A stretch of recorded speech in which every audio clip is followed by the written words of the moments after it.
एक किरदार अदा करने के लिए $22 मिलियन के खर्च से गांधी के नाम पर एक फिल्म बनी है जिसमें महात्मा गांधी की जिंदगी को दिखाया गया है। इस फिल्म को बनाने वाले एक अंग्रेज सर रिचर्ड एटनबरो हैं। वो 20 साल से इस फिल्म को बनाने की कोशिश कर रहे थे, मगर कामयाबी नहीं हो रही थी। कोई मूवी कंपनी इसमें सरमाया लगाने के लिए तैयार नहीं थी, क्योंकि इस फिल्म के मुतालिक उनका आम ख्याल ये था कि ये बिल्कुल गैर नफा बख्श, टोटली अनकमर्शियल होगी।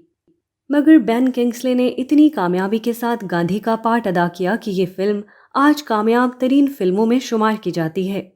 बेन किंग्सले के बाप एक हिंदुस्तानी गुजराती डॉक्टर थे, जिन्होंने एक अंग्रेज खातून से शादी की। उनका इब्तदाई नाम कृष्णा भजन था।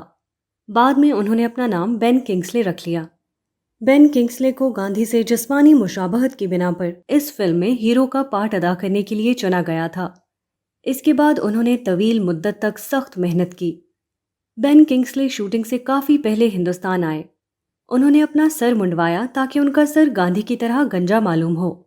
वो मोटे थे, चुनाचे उन्होंने मुसलसल कम खाना खाकर अपना वजन 20 किलो तक घटाया और अपने आप को दुबला बनाया।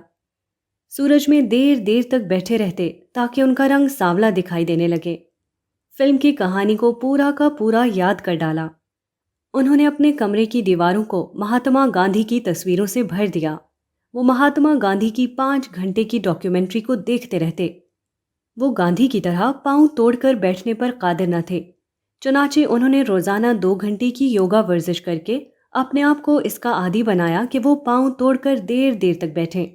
इसी के साथ उन्होंने रोजाना 2 घंटे चरखा चलाया ताकि वो शूटिंग के वक्त बिल्कुल महात्मा गांधी की तरह चरखा चला सकें।